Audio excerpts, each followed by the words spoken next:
Hey guys, welcome back to the Sullivan family. So it's me and this little one today.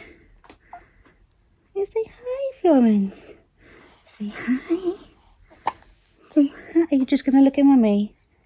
I'm just going to look at mummy. Yeah. Right.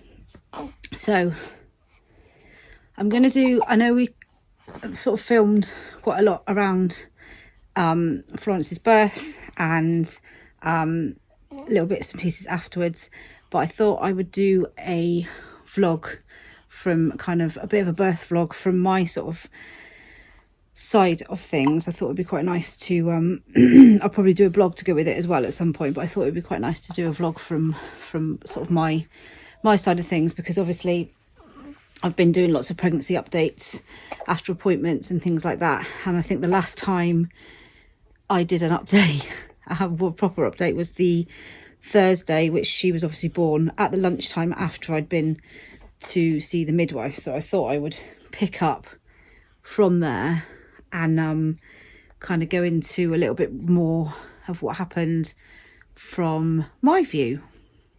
Right.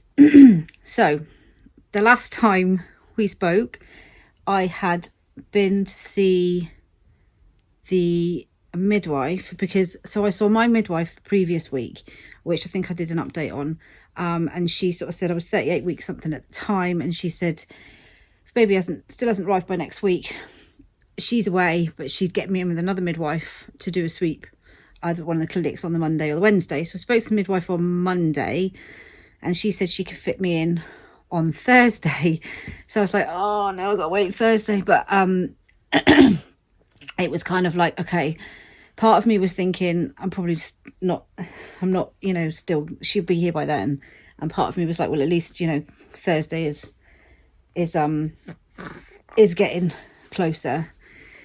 So off I went, as you know, and did the shopping first thing in the morning, because I was thinking if I have a sweep, which was what I was booked in for on the Thursday, chances are that will probably kick labour off, and you know, I'll need to kind of be thinking about going into hospital, which is why I went and did the shopping first thing in the morning, and I was really geared up for obviously having the sweep, and then went to see the midwife, who then said she couldn't do the sweep because this one's head was not far enough engaged. So I did leave feeling quite kind of disappointed, and kind of a bit like, I think you kind of build yourself up so much for these things, and you kind of subconsciously plan everything around it. So I'd done the shopping, I'd done all of this, so all the washing was done, everything was done, so I was ready. And obviously then you sort of come back and you think, but when she felt for the head, she could kind of still move it a little bit, which is how she knew obviously that it wasn't engaged. But I think in doing that, she kind of woke this one up a little bit, who sort of thought, oh, maybe I'll come along anyway. Because, so I got back, I think my appointment was about 10. So I got back about 10:30. Well, come lunchtime, I wasn't feeling quite right. But then I've been getting lots of aches and pains along the way anyway. Lots of pressure, lots of Braxton Hicks, lots of tightenings. So it was always a bit difficult to know what was actual, you know. And it's silly, because when you actually get proper contractions, anybody who's had a baby will know, you know exactly what they are, but sometimes it's difficult to remember. Even after as many as we've had, it's difficult to kind of think, is that one? And when you properly get them, you go, yeah, that's the one. But I was getting sort of little odd aches and pains, but nothing kind of substantial. But something wasn't feeling quite right. So I thought, well, I'll leave it for a little bit, and see how I feel later. So, you know, the kids had their lunch. Ben then said, oh, maybe we'll go out for a bit of a walk. And I thought, yeah, maybe that will, you know, make me feel a bit better. We'll go out for a bit of a walk. So we walked up to the shop. We were going to go to the park as well, but by the time we got up to the shop, I was having sort of pains on and off, and I wouldn't have called them contractions because they weren't really contractions. They were just odd, random kind of aches and pains. They weren't coming at any particular intervals. Some were stronger than others. It was all just kind of, obviously it was all just getting ready for labour, but it was difficult to kind of put my finger on it. So we only walked to the shop and back, and it started hailing anyway, so we came home. This one's gone to sleep now, look. This is just how she sleeps. She's just the cutest thing. Look, she's still all scrunched up. She just likes to sleep like that. She's just had her milk. Are you opening your eyes? You're going to say hi. She's so cute. So anyway, yeah. So we came back from the shop, and I was kind of a bit like, oh, this is just the pressure. I think it was more pressure than anything else, because, you know, it was really...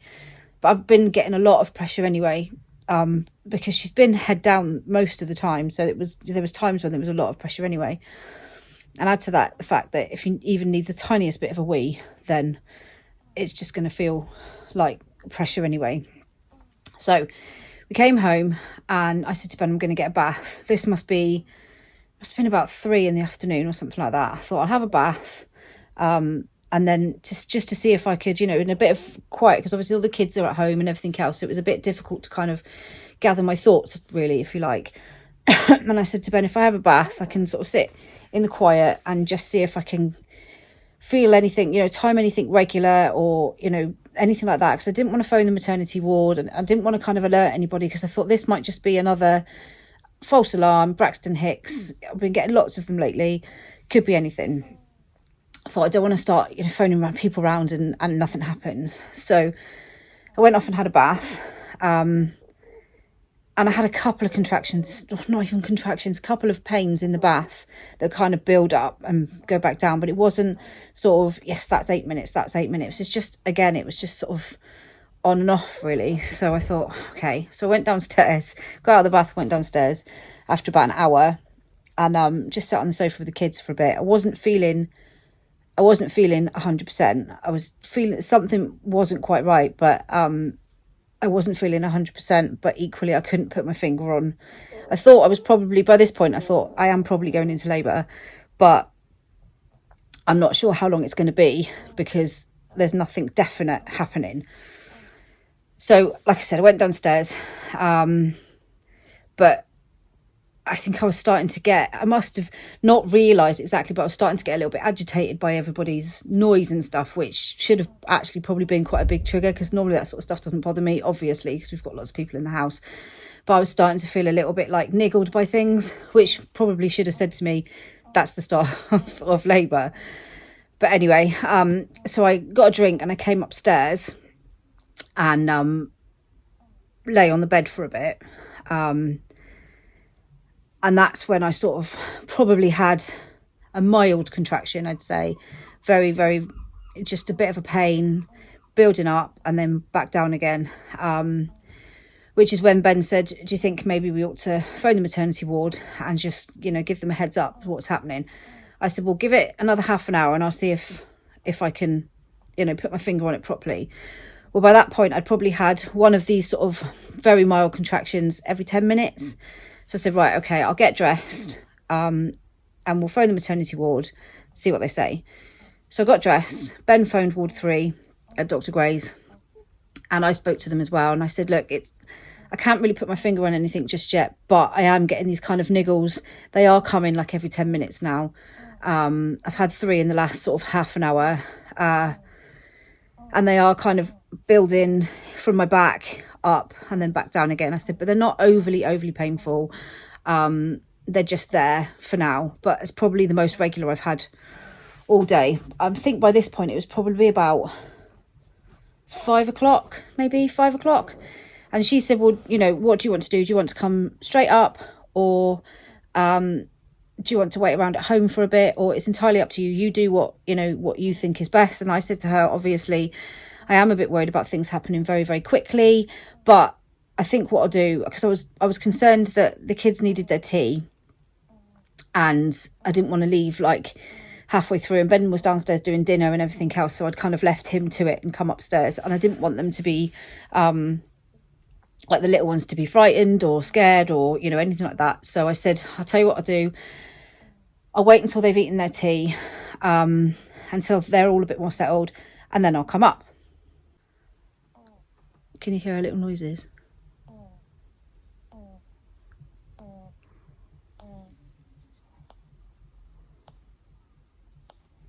She makes the cutest little noises. So anyway, I keep getting distracted because she keeps making these cute little noises, and her head is so soft and she smells lush. So yeah, I said I'll come up. Obviously, I was down for 𝙵𝚻𝙵𝙻 after everything that's been going on with Aberdeen and 𝙵𝚻𝙵𝙻. I'd been put down to birth in Elgin, been through all the discussions with everybody, knew that if anything had gone wrong, you know, I'd kind of read all the guidelines, I'd been through everything, had the little bit of a, you know, I'd been backed up a lot by midwives and everything else, but also under the kind of remit that if anything was to go even the slightest bit wrong, then I'd be Aberdeen. That was, you know, so anyway, I was down on all my forms, on everything. My midwife put me down to birth at Elgin, and they were brilliant. They all sort of knew that I was coming up soon anyway. And in fact, I think the midwife had spoken to Ward 3 in the morning because she couldn't do the sweep and everything else. So anyway, I digress. So I said, right, okay, we'll get the kids settled. I'll let them have something to eat, get Ben to do their tea. He'd started doing tea early, just in case anyway. So they were downstairs eating their tea. And they came upstairs. Some of the little ones came upstairs after they'd finished their dinner. And Erin was quite upset, bless her. She gets very anxious about things. And she knew that something, I tried to not sort of be in pain or anything in front of them, but she knew that something wasn't quite right because Mummy doesn't go and lie down in the middle of the day normally. So she came upstairs and she lay down with me, and she got really upset. And I said to her, you know, everything is fine, Mummy is fine. She said, but I don't want you to have to go. And I said, well, you know, Mummy's going to have to go to the hospital like we discussed before, because we've spoken to them before about it. I said, Mummy's going to go and get the baby, and the baby's going to come out, and then we're going to bring the baby home and everything will be fine. So once I'd had a bit of a chat with her about it, and she sort of calmed down a bit, and she wasn't, I said, you know, Mummy doesn't want you to be upset. You're going to be a big girl, and you're going to be another big sister. And once we'd sort of had a bit of a cuddle and talked about it a bit, she was much better. She was fine. Leah she's not bothered by anything like that. Erin gets really anxious about lots of situations. But she's much better once you've sat and you've spoken with her about it. And it's almost like, I mean, we've talked to them hundreds of times about it, but she forgets. She needs a lot of reassurance about the same thing over and over. You can reassure her 100 times. So anyway, we sat and we had a bit of a cuddle, and then Joseph came up and he had a bit of a cuddle. And then by this point, it was probably about 5:20, probably 5:20, and I'd started to stand up and get my bags ready to take downstairs and all those sorts of things. And I was thinking, these pains are getting a bit stronger now. And Ben said, I think we need to go. So the older ones kind of took over at home and finished off, you know, cleaning up from tea time. Elizabeth hoovered through, Charlotte tidied up, and then Olivia and Isabel bathed all the little ones and said, you know, you go off, we'll bath the little ones, and we'll put them to bed. And, you know, and Ben said, well, I'll go and drop Mummy off at the hospital, and then I'll come home and help you finish up, and then I'll go back to the hospital again. He said, but I want to get Mummy there now, especially now the pains are getting stronger. I want to get Mummy over to the hospital. They were like, yeah, that's fine. So they started bathing the little ones. It was a bit early, but I'd rather that they were kind of, you know, they'll go off to bed, they have their routine, and that's what they do, so that was fine. And the older ones are brilliant. You know, they will always pull together. I mean, they help us out a lot anyway, because, you know, because part of it is because they want to.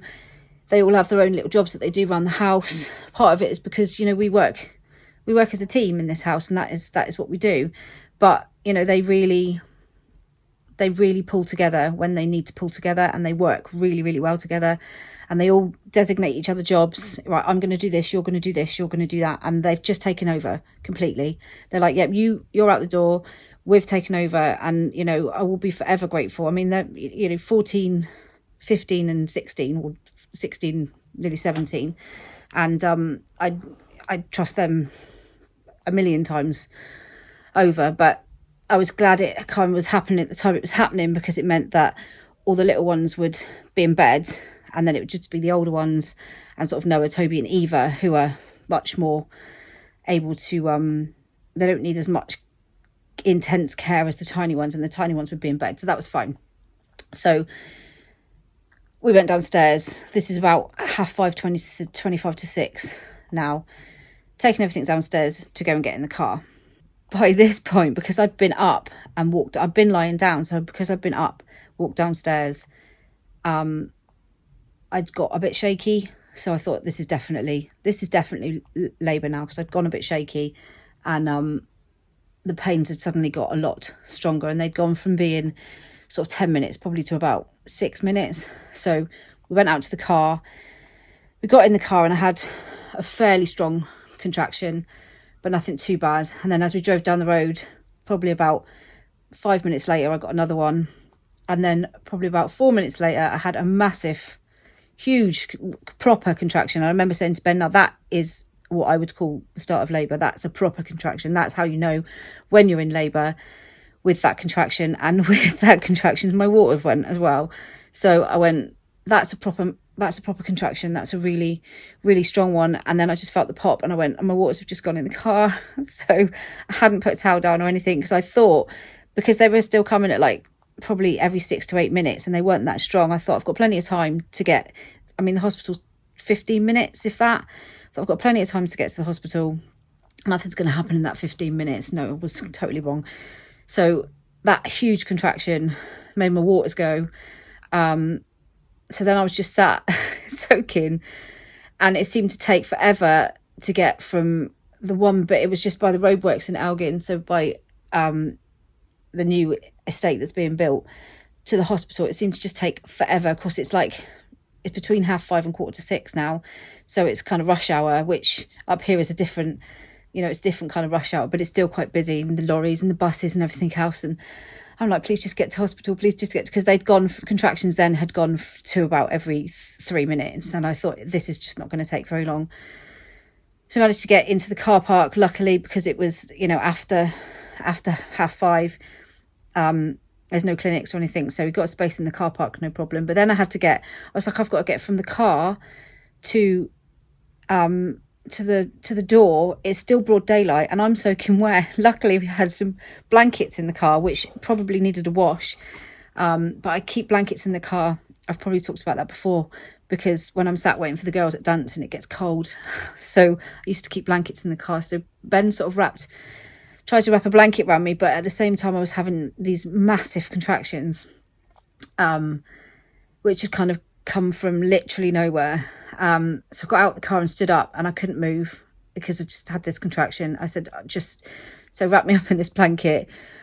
So I had a big pink fluffy cardigan on and my big blanket on, which you will have seen in the vlog. And he phoned the ward and said, look, her waters have just gone in the car, we're coming in now. I managed to walk across the roundabout to the door, another massive contraction. Couldn't move, just had people waiting behind me, and I was just stood there like that. I can't move. And luckily, the midwives came down from the ward with a wheelchair. I've never been so happy to see anybody in my life. They came down, because now you've got to go right to the back of the hospital, to the lifts at the back, and go up. And I thought, I'm never going to get down that corridor. I'm not going to be able to walk that far. And yeah, so they came along and got a wheelchair and took me up. I've never been so pleased to see people in all my life. So they took me up in the lift, and they were like, yeah, just put her straight into delivery room. There's a team of midwives there waiting for me, straight into delivery. And I was like, I'm absolutely, there was a little trail of waters, because each contraction was just bringing more and more water, because obviously her head was coming further and further down. So I had just a little trail of my waters behind me through the hospital. You literally leave your dignity at the door. So got onto the delivery suite, and I was like, I'm absolutely soaking, so I'm just literally going to take everything off. So just literally, they were like, well, there's not much point in keeping it on, is there? I was like, no, not really.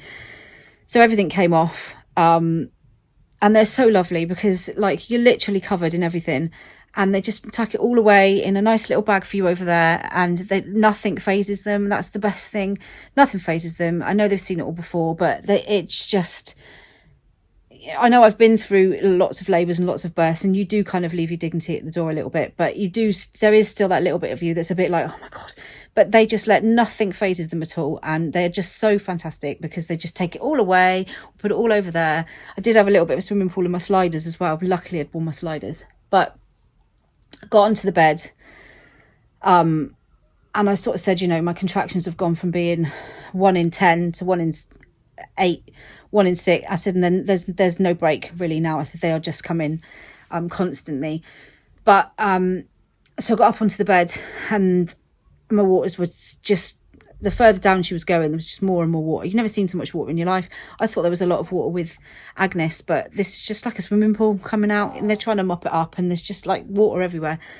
But then they realised that there was meconium in the waters, and quite a lot of it as well, which would have been a red flag for Aberdeen, really, because obviously it can be quite dangerous. But, they, like I said, nothing phases them at all. So I think there was three midwives in there, and there was other people kind of milling in and out. But as soon as there was meconium in the waters, they were like, they just spring straight into action. Right, we're going to get this monitor on you. We need to monitor the baby. We're going to see, how far along you are. They just instantly know exactly what they're doing. This is why I've said time and time again when I've spoken about Dr. Gray's and having to go to Aberdeen and Dr. Gray's. And I'm not slating any of the staff at Aberdeen. I don't mean it in any, because they're all, a lot of our midwives travel over to Aberdeen. It's nothing like that. It's just, there's no reason for Gray's to be downgraded. We have the best. We have just as fantastic a team as anywhere. I trust them with my life, with the babies' lives. They know exactly what they're doing. They spring into action just as they should, and nothing phases them. So yeah, I had a doctor come in to put a cannula in this arm. If you can see, it's a bit of a mess because she was trying to put a cannula in. One of the other midwives said, do you want some gas? And I was like, yes, please, just give me gas. So in the meantime, I'm kind of flailing this arm around while she's desperately trying to put a cannula in, and I'm just not keeping my arm still. I'm thinking I'm keeping my arm still, but I'm not keeping my arm still at all. So she had a bit of a challenge to try and put it in. So then they obviously had some gas and air, which is just literally the best thing on earth, because it's just brilliant. So yeah, the baby was put straight on the monitor, and this is I think Ben phoned up to the ward at 10 to 6, so I probably got onto the delivery suite about just before 6. So this all happened within a couple of minutes of being there. She's on a monitor, obviously on my tummy, cannula's in, gas is in my hand, and contractions are just literally coming and coming and coming, and I feel like I already need to push. So one of the midwives said, right, we're going to need to examine you to see how far along you are. I was like, yeah, that's fine. She said, so when the contraction, when it's gone, let me know. So well, it wasn't really, but you kind of have to, it sort of ebbed off a little bit, and as soon as she sort of examined me, she was like, yeah, you're fully dilated, you're ready, this baby's ready to come out right now. So they were like, if you feel the urge to push, then just push. So with the next kind of couple of contractions, it was a case of just pushing her out, really. She said, she could feel her head already when she examined me, so it was kind of just a case of, she said, if you push with the next contraction, we'll see if we can see the head come out. And she did. She said, I can see the top of the head, so just keep doing what you're doing. And that was that. I think about 20 past, her head popped out. And then 22 minutes past, she was totally born. Weren't you? And I think before I even delivered the placenta, I actually said, well, that was easy, let's do it again. Which the midwife did remind me of later on. So yeah, she was 22 minutes past 6. So I'd literally been up on the suite for about 20 minutes and she was born. I probably, when I first spoke to the midwives, like half an hour, 45 minutes before we left the house, and sort of said, oh, I'll wait for the kids to have their tea. I probably should have gone up to the ward then, but I thought, in the back of my mind, I thought, no, I've got a little bit longer than that. You know, they're not coming regularly enough. I should know these things. I should guess these things, but I never do. But I'm just so grateful that I got to have her at Dr. Gray's for a start. I mean, there was absolutely, this is the kind of a prime example of the whole Aberdeen situation. I never would have made it to Aberdeen because I wasn't in established labour until probably about 10 to 6, if that, 1:45, 10 to 6.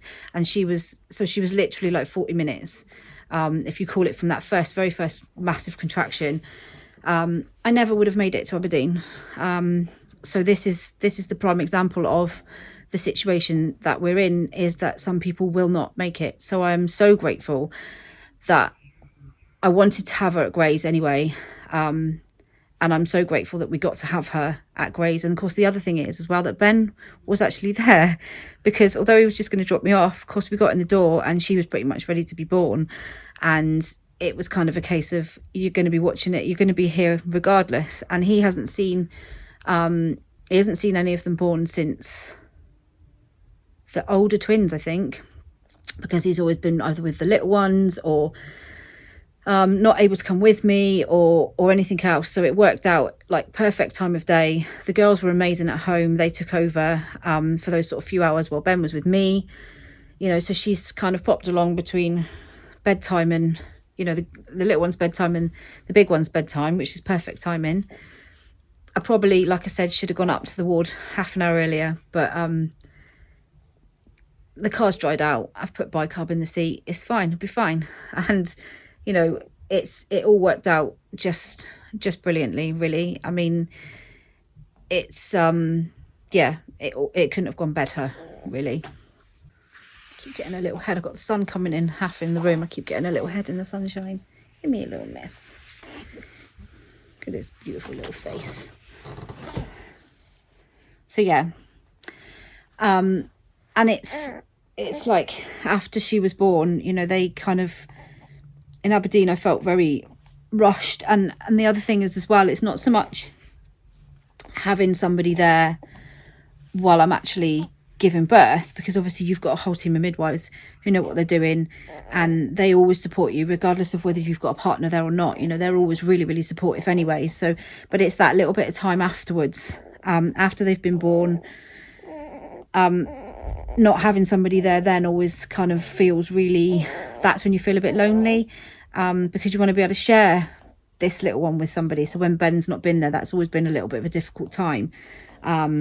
But having him there for those first few hours was amazing, because it meant, you know, he got to share that bit of time with me as well.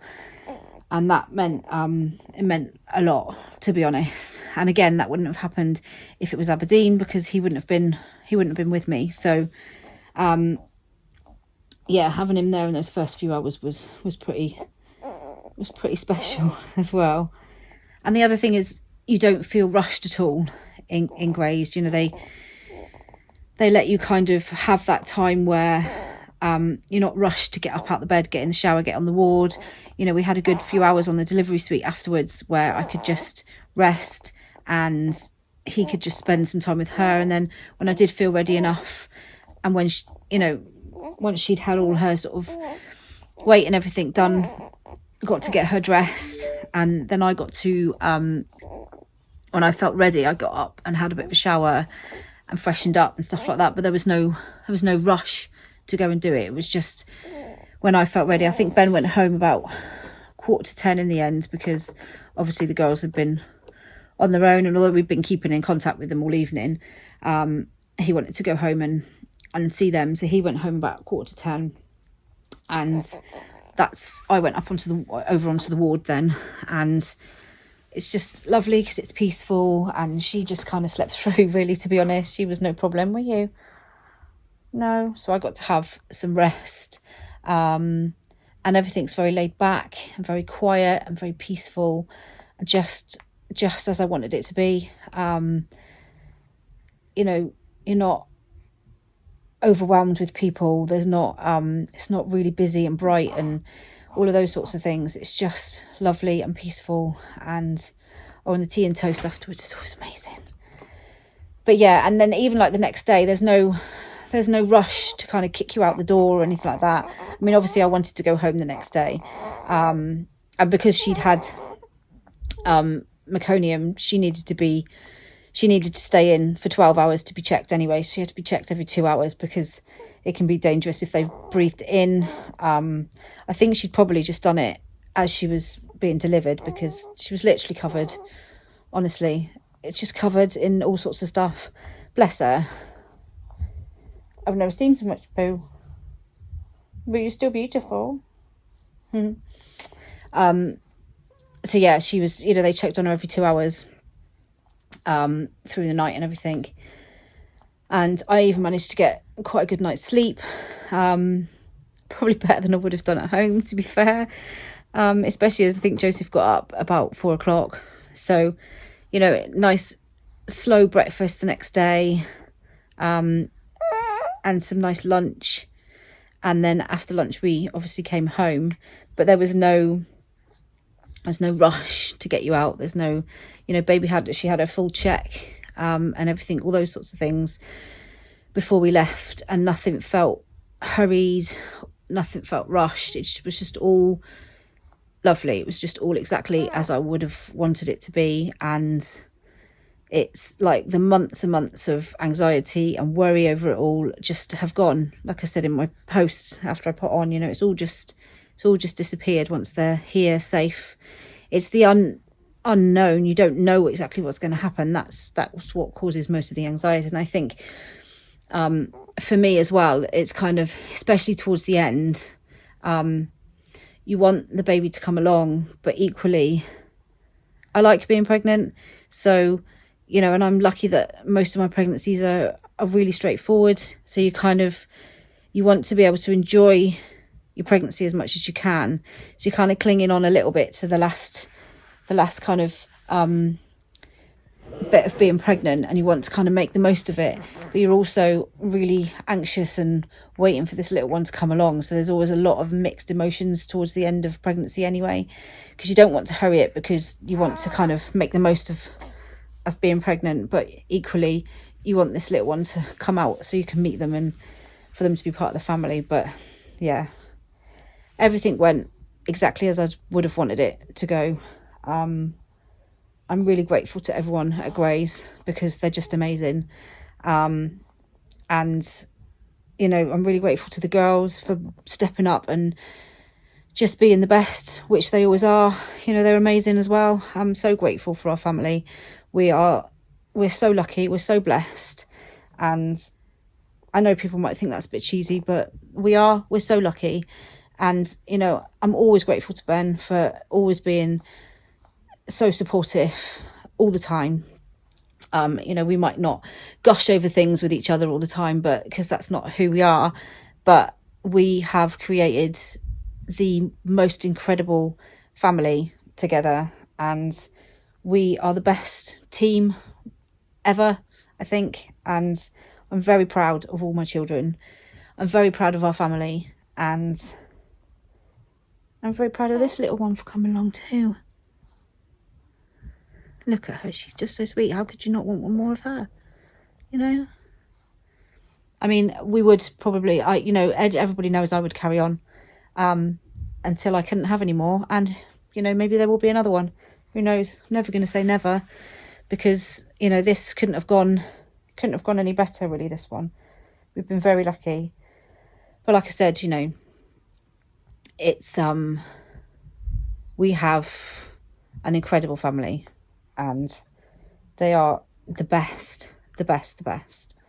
I'm very proud of all of them, and I'm very proud of us for creating such an amazing family. And I know it's not for everybody, and I know we do face quite a lot of criticism from people, which sometimes you can kind of take with a pinch of salt, and sometimes it hurts quite a lot. But regardless, at the end of the day, it doesn't matter, because, you know, they are amazing and they're ours, and we created it, and it's who we are, it's what we do, it's what makes all of us happy.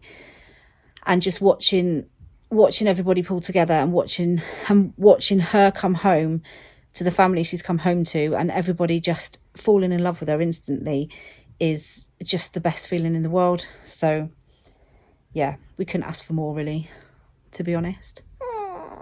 Anyway, before I get any more sentimental, I'm going to do another vlog over the next couple of days about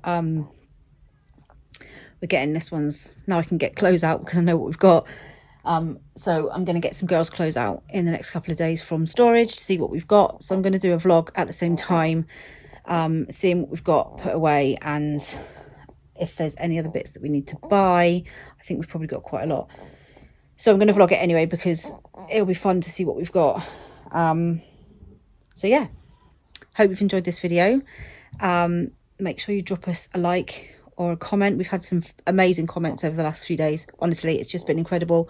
And I know we've both tried to keep up as much as we could with our Facebook comments and our YouTube comments and Instagram comments, but it's just been, we've just had so many. But honestly, we try and read all of them, even if we don't always respond to all of them.